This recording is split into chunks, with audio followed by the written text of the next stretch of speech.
Il est tard. Le monde extérieur est silencieux. Mais votre cœur est bruyant. Le silence de la nuit ne fait qu'amplifier les échos d'une erreur que vous avez commise. C'était peut-être un mot que vous n'auriez pas dû dire, ou une action que vous aimeriez pouvoir reprendre. Un moment de faiblesse qui ressemble maintenant à une lourde chaîne autour de votre âme. Vous fermez les yeux, mais la scène ne cesse de se rejouer dans votre esprit. La culpabilité est un poids physique, pressant sur votre poitrine, rendant la respiration si difficile. Vous ressentez un profond sentiment de distance, non seulement des autres, de vous-même, de la personne que vous voulez vraiment être. Ce sentiment, cette douleur profonde et troublante, n'est pas une punition. C'est un signal, c'est un appel à l'éveil de votre fitra, votre disposition innée, qui vous dit que, quelque chose ne va pas. C'est le premier murmure d'un voyage de retour vers la paix. Ce sentiment de regret est en fait une miséricorde déguisée. Imaginez si vous péchiez et ne ressentiez rien du tout. C'est lui qui a placé ce sentiment dans votre cœur, non pas pour vous faire souffrir, mais pour vous appeler à la maison. L'une des vérités les plus fondamentales de notre existence, une vérité qu'Islam rend profondément claire, est que nous ne sommes pas des anges. Nous n'avons pas été créés pour être parfaits. Le prophète Muhammad, paix soit sur lui, a dit « Par celui qui détient mon âme, si vous ne péchiez pas, Allah vous remplacerait par un peuple qui pécherait, et chercherait alors le pardon d'Allah afin qu'il puisse leur pardonner. » Pensez-y un instant. Notre conception même inclut la capacité à l'erreur. Cela ne nous donne pas une licence pour pécher, bien sûr, mais cela devrait nous donner un profond sens de la perspective lorsque nous le faisons. Trébucher fait partie du voyage humain. C'est tissé dans le tissu de notre être.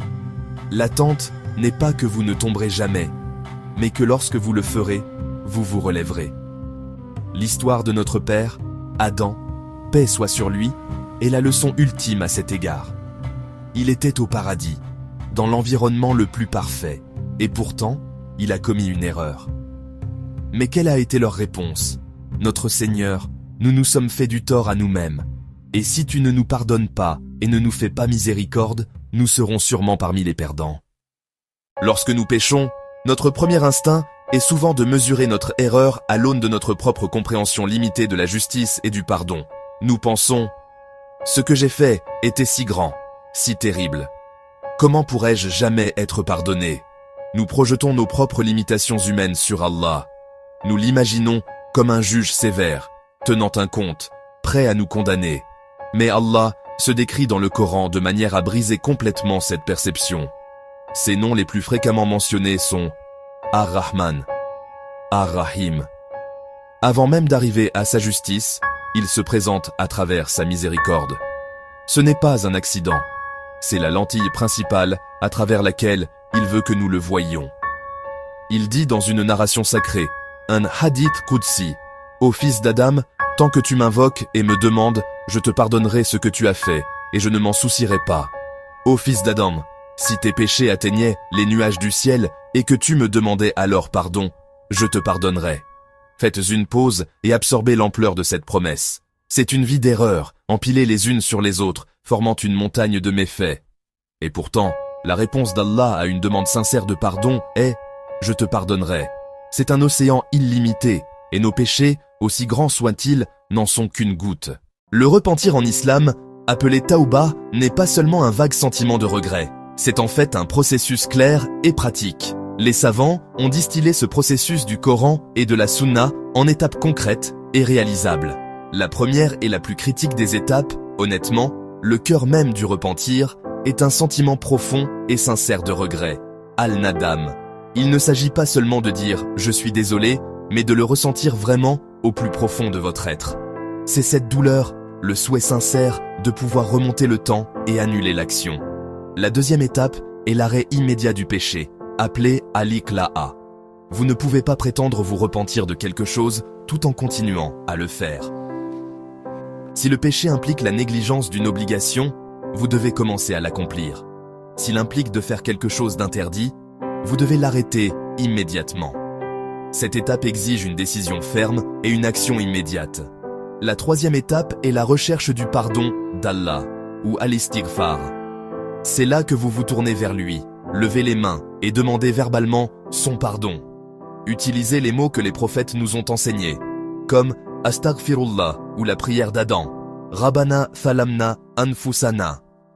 Cette verbalisation est importante. Enfin, la quatrième étape est de prendre la ferme résolution de ne jamais revenir au péché, connu sous le nom d'Al-Azm.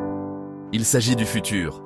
Mais cela signifie que dans votre cœur, votre intention est ferme. Forme le cadre complet de la Taouba. Le Coran n'est pas seulement un livre de loi, c'est vraiment un livre d'espoir. C'est une communication directe d'Allah, et page après page, il nous rappelle son immense capacité à pardonner. L'un des versets les plus puissants de tout le livre est une adresse directe à ceux qui pensent être allés trop loin.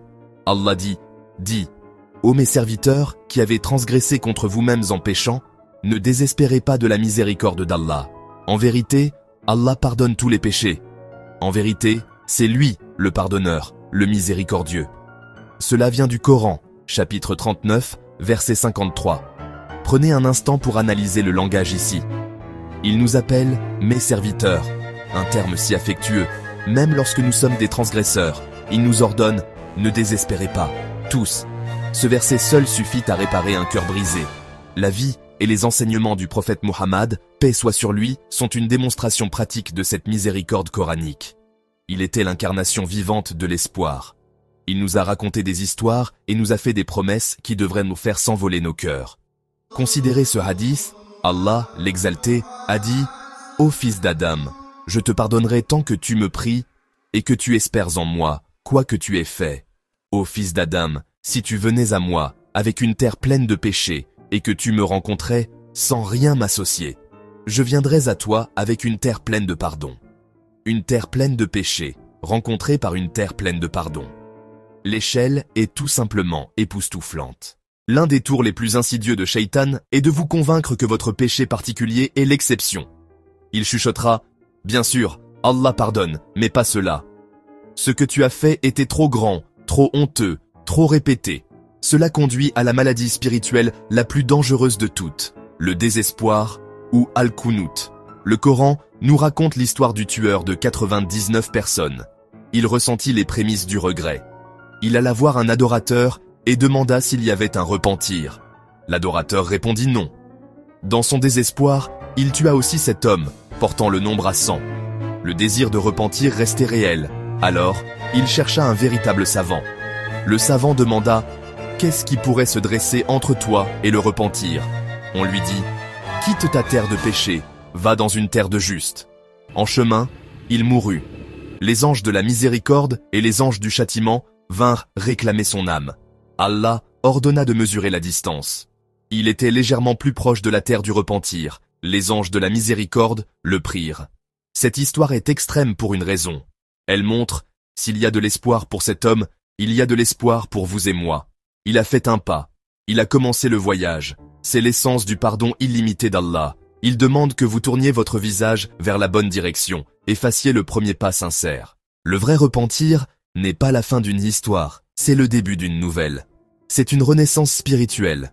Quand Allah accepte votre tauba, il peut, dans sa générosité infinie, transformer ses péchés en bonnes actions. Imaginez ça.